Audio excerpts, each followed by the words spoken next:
In this video, you will definitely see me run this for the first time.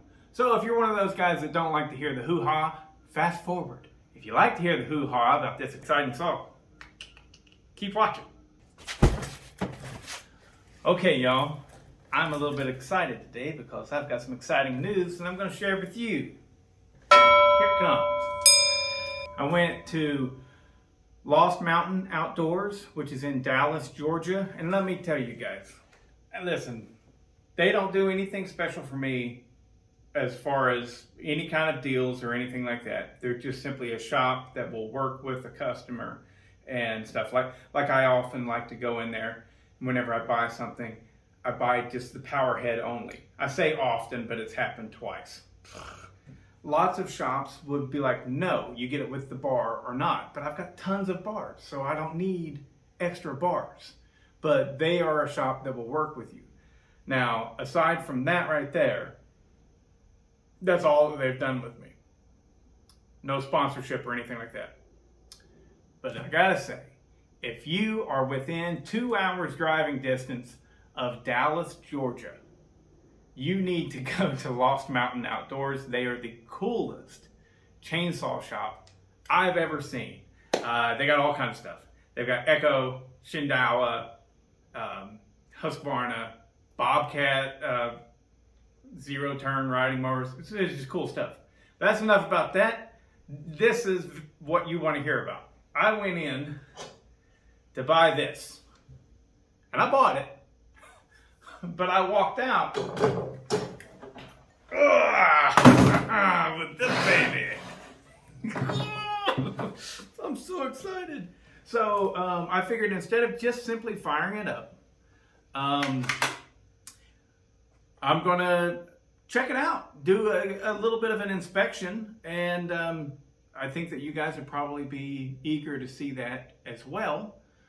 And so now that I have it on the table in front of me, I'm going to change the camera angle so that you can get into it. All right, so here we go. Let's break into it. The first thing I got to pull out and show you guys is this right here. There's a cable. I should get something good to point with. There we go. All right. So there's a cable right there. I hope y'all can see it. All right.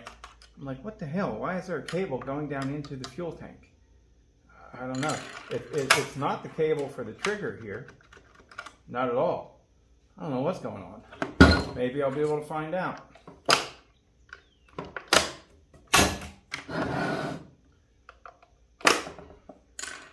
See what we got going on under the hood.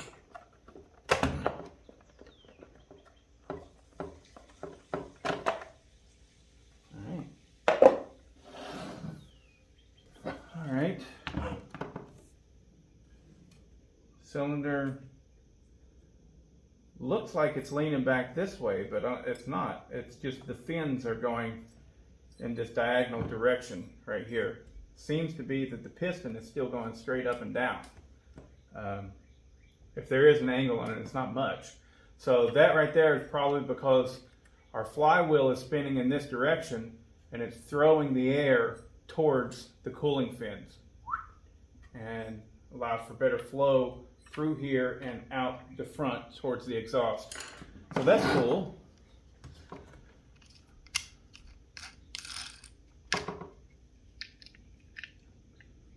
That's real nice, soft, pliable rubber. Looks like it'll make a real good seal. And that's an auto-tune setup. Wow, that's weird. Probably gonna have to grab the phone and show you guys. I've never messed with an auto-tune saw at all, so this might be completely normal, 100% normal. So this right here is your butterfly and everything for the fuel and air intake, right? But down here at the bottom, there's another butterfly, and I don't know what's going on with that. I don't know. But as far as the cable goes, cable's right here.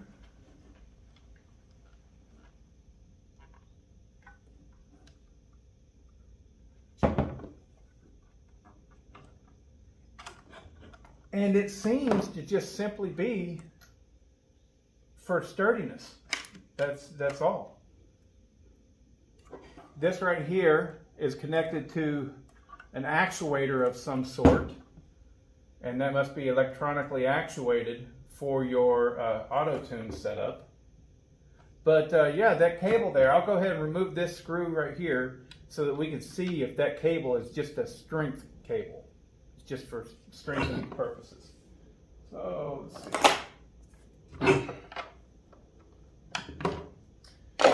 If any of you guys are wondering in any way, I will not be modifying this saw. At least not until the warranty is up, because even though I have full confidence in this, that it was going to be great, and I'm going to love it, and it's going to run great, and I'm not going to have any problems.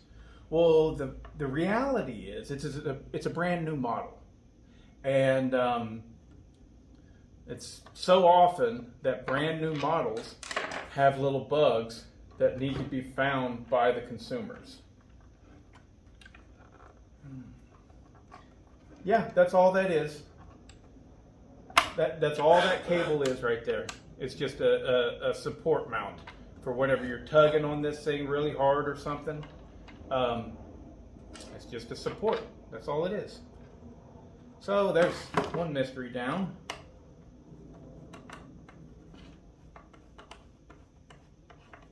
But no, I wasn't expecting to come up with anything crazy here, guys. I'm pretty inexperienced. I mean, I'm not inexperienced with chainsaws, but I'm not a pro, for sure. I am, however, extremely inexperienced with an auto-tune saw. I just looked up a video on how to set up an auto-tune saw, you know, running it for 30 to 40 seconds at full throttle with a partial load. So this will be all brand new for me. The exhaust,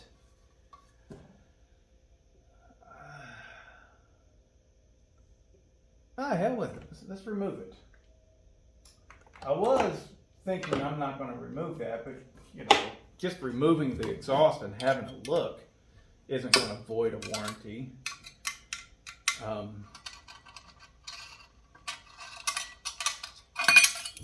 That's all I'm going to do is see what it's like. I'm definitely not going to make changes.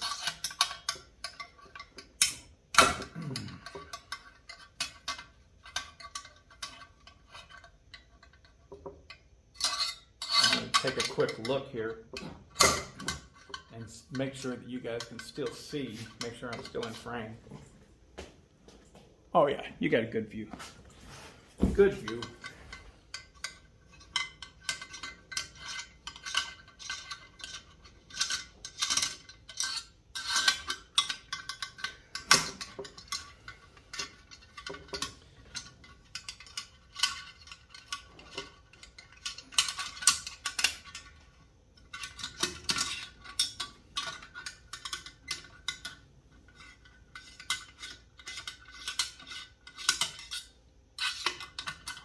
I will say this, if I do anything stupid, the owner of the shop that I bought this from, he's probably going to see this video. He might be shaking his head right now going, nope, you just voided that warranty. I sure hope not. All I'm doing is taking a look. I want to show you guys. Alright, so everything's really typical. No, we'll leave that on there. Oh my God, you guys are not going to believe this. Holy shnikes. That is crazy. Really, that is crazy. It's the year 2022, guys. And this is a brand new, modern chainsaw. Let me show you this. Let me get the camera. So they're different. There we go.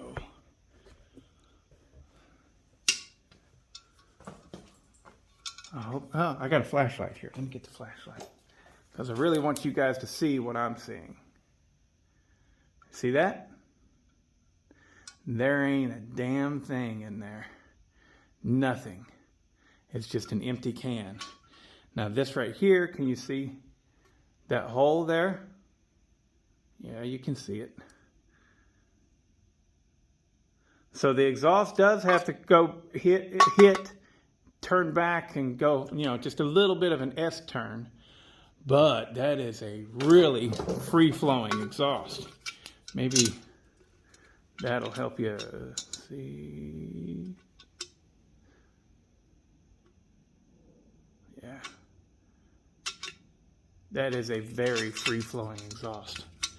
Look at that. You can see my finger. Oh my God. Yeah. Yeah. Very, very free-flowing exhaust. That's exciting. Now, take a look in there. What do we see? You see two thin rings. Let me pull that a little bit more. There we go. They're not that thin. They're not that thin. I believe those are probably, yeah, I think those are probably standard size. There's definitely a 2-ring setup. And this thing has definitely pumped fuel before. Might have been fired, might not have, but you know, that's not important to me. Look at that, that is a big exhaust opening. Look at that, that is pretty huge. All right, so what's next? Let's just try and leave this down here. Let's see what the clutch looks like.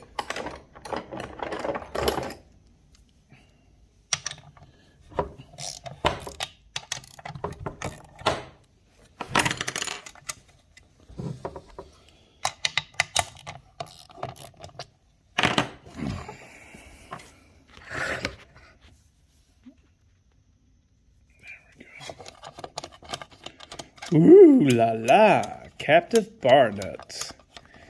Ooh la la sachet. It is definitely a metal clutch cover of some sort of metal. I don't know. It's a cast material, magnesium, aluminum, I don't know. But it's definitely a cast metal clutch cover. Definitely has captured bar nuts. That's the first time I've ever had that. That is lovely. Inboard clutch, of course. All right. Looks like that's an 8-pin sprocket. Let's count them real quick. Or, well, let's not even count them. Let's do this. Let's go ahead and look at the clutch.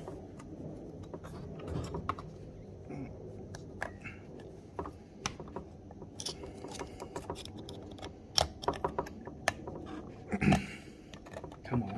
There we go. Yep.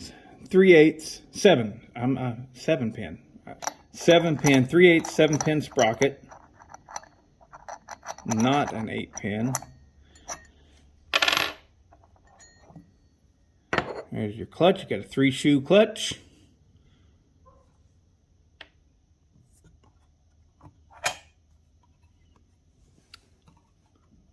Not going to be able to get that off. I don't want to. Just wanted to have a look. That's it. So let's go ahead and put it right back together. Now you guys know what to expect. Hey, look at that. That's must be an Oregon clutch, I guess. It says EM Original. I don't know if you can make that out. Probably not. But it says EM Original. And it says Made in Canada. Right there. I don't know what that's about. The oiler. Yeah. So, here's. See that right there? That's your oiler. And it gets turned through these slots. Maybe that's the same setup as on as on a 395 or something. I don't know. I do not know. There we go. We're good. Oh, yeah, that's right.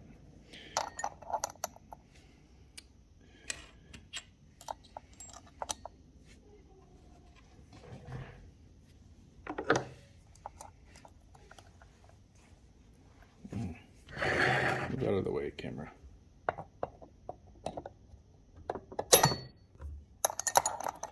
All right, we are set up there. Now, put this exhaust back on.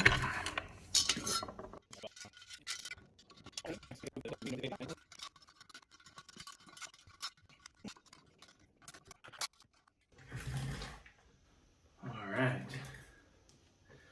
So, that's as far as I'm going to go. It is still a brand new saw. I haven't even fired it up yet. But figured you guys were wanting to see just like I was wanting to see.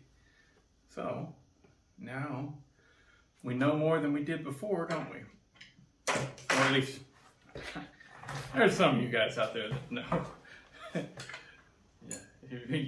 You eclipse me with your knowledge by far. I'm going to pull that back out.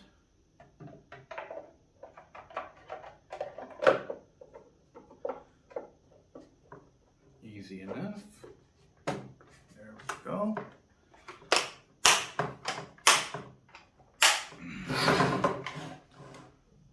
Oh, it gets the beautiful 28-inch Husqvarna. Anthony, if you're watching this is why I didn't need a bar. I knew that this bar was going to go on it. Absolutely. Thanks for working with me on that. And Husqvarna bars, aside from this one right here, they're ugly.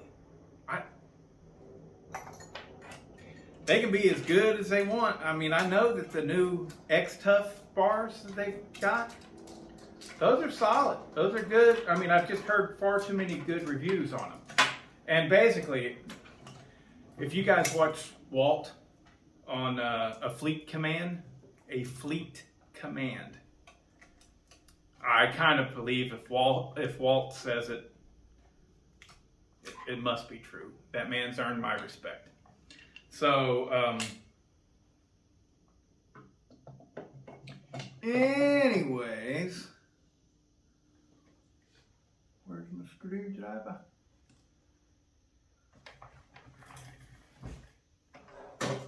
Oh, there it is, right in front of my face.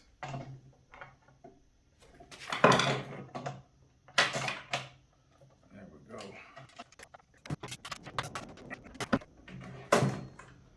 All right, let's fuel and oil it. This stuff I have, guys, I was just very recently warned that True Fuel is not very good. I personally don't know, and I'm not saying that. But what I am saying is, if you see me running True Fuel, what I'm actually doing is I just use these. They're handy. I bought these years ago, and what I have come to run in all of my saws regularly. Used to, I was across the board with oil. But then I saw literal results with Red Armor, personally, and yeah, that's a good oil, you know. So I get non-ethanol from a gas station that's close by. He gets it trucked in by the barrel. It's 91 octane, non-ethanol or ethanol free, and then I mix 5 gallons at a time of Red Armor. So that is what is in these True Fuel containers. There we go. Oh, I'm so proud of myself. I didn't spill a drop.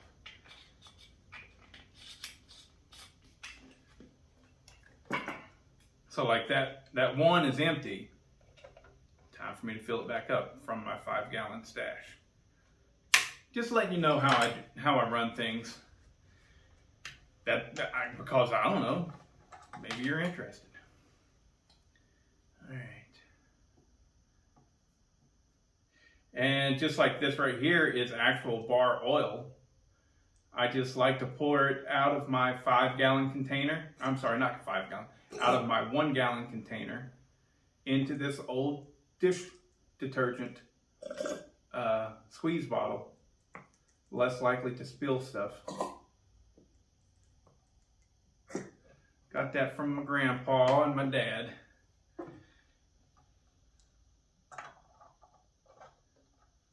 All right.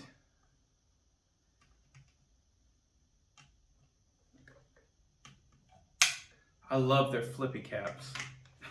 So good. All right. Let's go put it in some wood. All right, so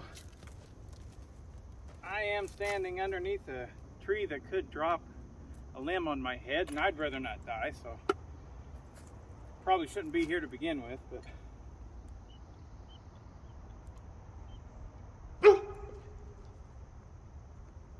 all right, fuel's pumped up. So I'm gonna fire this thing up, give it a, I don't know, 20 seconds maybe, something. And then I'm gonna start trying to do the auto-tune dance. From what I see, you do something like this, you know, and just have pretty light pressure on it, full throttle, and let it find its setting. We'll see. I have never pulled it at all. So compression release has not been pushed in.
go switch that chain out. I've already learned two things about the saw. Number one is, damn, it's aggressive as hell. Like, that's the same chain that I ran on the 2100. And the 2100 was able to knuckle down and grunt through it, right? Because the rakers are far too low. I was experimenting on that chain a long time ago, and I haven't went back and filed it since, because it's not often that I break out these big saws. I'm not a pro, I'm not doing this every day. So, what I mean by the saw being aggressive as hell is it's spinning extremely fast, really high RPMs compared to what I'm used to. Like that 2100 compared to this, oh geez, this thing probably, I don't know, spinning 3,000 RPMs more in the cut. I don't know. That's just me saying. I mean, it feels like, Jesus, it's aggressive, and it is quite powerful. But it clearly doesn't have the lower end just grunt through it that the 2100 does, or the 3120 does, because it kept getting hung up. Same chain on the 2100, and the 2100 was able to muscle through it. So now, I mean, granted, this is the first time I've ever ran it. It's not even close to broken in yet. So we should be ready to go. Here we go.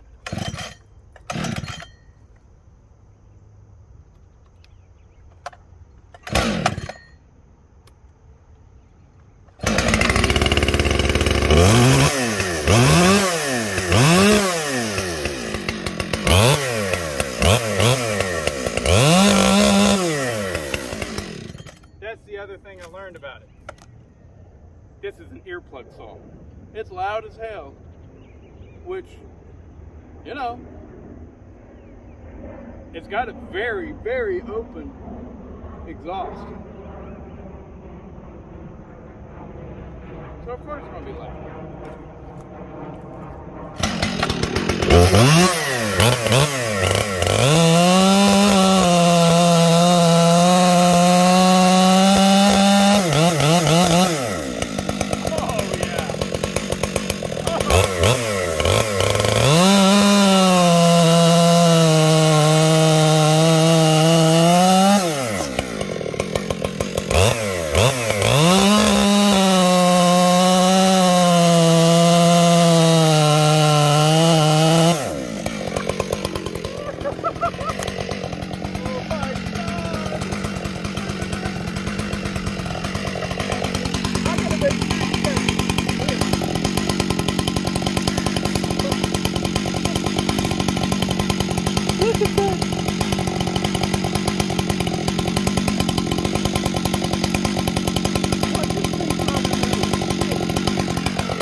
Damn, that's a nice saw. That is one hell of a nice saw, guys. Now clearly I had some difficulties with the chain. The rakers are still probably a little bit too low. What I didn't switch out the chain because the only other 28-inch chain that I had was a skip tooth. And I wanted to run full house, full chisel, 28-inch, see how it pulled it. And so what I did is I went back, the rakers were too low. I swiped the cutters 12 times each. That's a lot, so I had to bring it down a lot. Like I said, I was experimenting with this chain and I went way, way, way too low on the rakers, obviously. Now it's still a little bit too low. It's still a little bit grabby, but much better. I'll go ahead and use it until it dulls the way it is, and then I'll file it again, probably 6 or 7 swipes, and it'll be where it needs to be probably.